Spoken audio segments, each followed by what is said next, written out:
would like to say, one of the most important ideas, the most important things in this guess, compute, consequences, compare, experiment business is to know when you're right. It is possible to know when you're right way ahead of computing all the consequences. I mean, of checking all the consequences. You can recognize truth by a beauty and simplicity. It's always easy when you've got the right guess and make 2 or 3 little calculations to make sure it isn't obviously wrong, to know that it's right. When you get it right, it's obvious that it's right, at least if you have any experience. Because most what happens is that more comes out than goes in.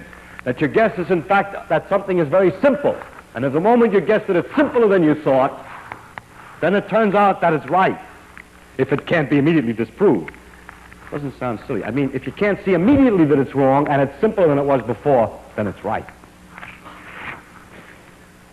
The inexperienced and crackpots and people like that will make guesses that are simple all right, but you can immediately see that they're wrong. That doesn't count.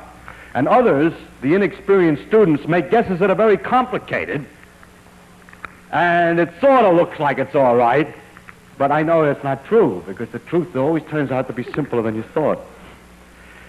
What we need is imagination, but imagination in a terrible straitjacket. We have to find a new view of the world that has to agree with everything that's known, but disagree in its predictions somewhere, otherwise it's not interesting.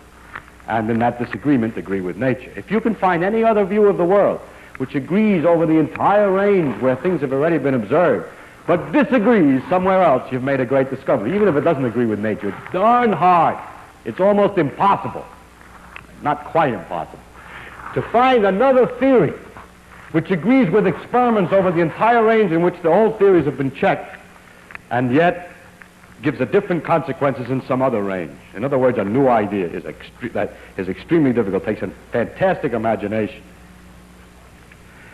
And what of the future of this adventure? What will happen